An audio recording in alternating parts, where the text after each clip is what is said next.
距离11月6日大选不到1个月的时间，马州竞选人们的竞争也进入到了白热化阶段。10月8日，美华传媒受邀来到马州州长 Larry Hogan 位于 Annapolis 的州长办公室，对马州华人关心的经济、教育以及 Amazon 落户马州等问题，向州长进行了专访。My biggest accomplishment in the first term is turning our economy around, and it's really why I ran for governor in the first place. Before I ran, Maryland was way off track and headed in the wrong direction. We had 43 tax hikes in a row, and it crushed our economy. We lost 8,000 businesses and 100,000 jobs, and Maryland's overall economic performance was 49th out of 50 states. We now have gone to top 10 in America. We've added 100,000 jobs, and more people are working and more businesses are open than ever before in the history of the state. So that's the thing I was most focused on, and it's the thing I'm most proud of that we've accomplished in the first term. Well, it's something that's really important, and so it gives parents the up to 60 days leave, and they can also, you don't have to take it just in the first 60 days, but to have some flexibility. So sometimes later on you need lots of doctor visits, and so it gives flexibility, and this is for all state employees, but we're also trying to encourage businesses to provide the same kinds of things, and we think it's really going to help young parents, both when you're first having a child and or adopting a young child. Both counts. We have a real plan on both of those, and on education, we already passed the Promise Scholarship, which provides free 2 years of community colleges on a need-based basis for anybody that qualifies. And if we're expanding that to 4 years, so if somebody doesn't have the ability to pay, but they've got their 2-year degree, and they maintain a certain grade average, then we'll continue to invest in them and give them an opportunity. His plan was just an unworkable, unaffordable plan that would add billions of dollars in cost that would just say everyone is going to get, whether they need the assistance or not. And it's not as good as the plan that we've already passed through the Democratic legislature and already adopted. And on health care, his plan would cost $24 billion and would double the size of our state budget. His plans would add $12,000 per year to the average taxpayer's tax bill every single year, so it's unaffordable. We need to fix the health care problem in Washington. That's really a priority that they've failed on, both parties. But we took action this year first of all, we took action to protect Marylanders to make sure we maintain their coverage, and then we took action to lower health care rates. Care First, our largest provider, just is their newest rates because of our legislation. First time they've gone down in 20 years.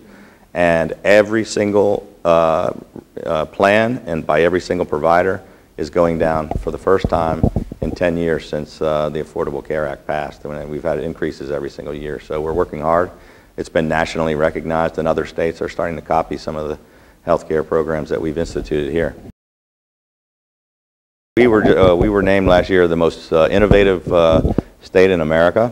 And we're number 2 in the entire country in IT, second only to Silicon Valley. Much more IT companies and IT jobs than there are in Virginia. And we're the cyber capital of America. We probably could fill another 80 to 100,000 jobs if we could get the people with the right skills and training. So we're working hard to get people all that information. But we're very proud of our record, and we're happy to be beating Virginia in a number of categories. You know, it's funny, we were very close to making a decision there, but I believe we put a very aggressive plan forward. I'm very happy that both Maryland, Virginia, and Washington, D.C. are all on the short list. I happened to sit right with Jeff Bezos a few weeks ago having dinner, but he was very tight-lipped, did not give us any indication. I know that they're going to make a decision by year end, but I couldn't get any more information out of him, so he's trying to wait until the end of the year to make that decision, but we're still hopeful.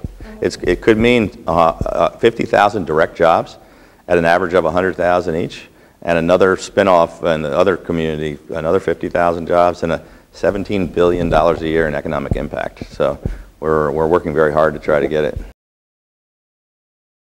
Most of these decisions and issues and management all takes place at the local level, but the state does provide a lot of the funding, and the state taxpayers do.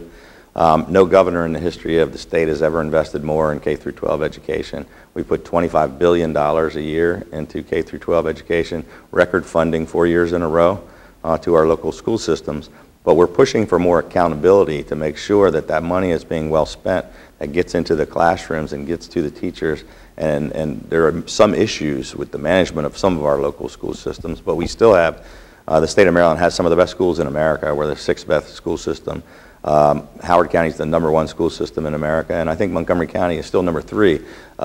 They're better than most, but you're right, there are some issues. They've got some of our communities have decreasing enrollment. Montgomery County has a very rapidly increasing enrollment, and they have had a hard time keeping pace. It's also, while we're a very diverse school system and a diverse state, probably more diversity and more different languages and cultures in Montgomery County than in any of our other counties, and it's something that also needs to be addressed and help all these folks coming from different places. Well, we're going to continue to grow our economy and put more people to work. We're going to continue to try to cut taxes and make it easier for small businesses, continue to record fund education, but to try to put more focus on accountability so we can get some of these school systems to improve. And we're going to continue to protect the environment. The Chesapeake Bay is the cleanest it's been in 33 years. We have cleaner air standards than 47 other states. We're going to work on violent crime in Baltimore City, which is a problem we have not been able to help them solve. And the opioid crisis, while we're the first state in America to declare a state of emergency, it's still killing far too many Marylanders, and we're trying to get the federal government more involved.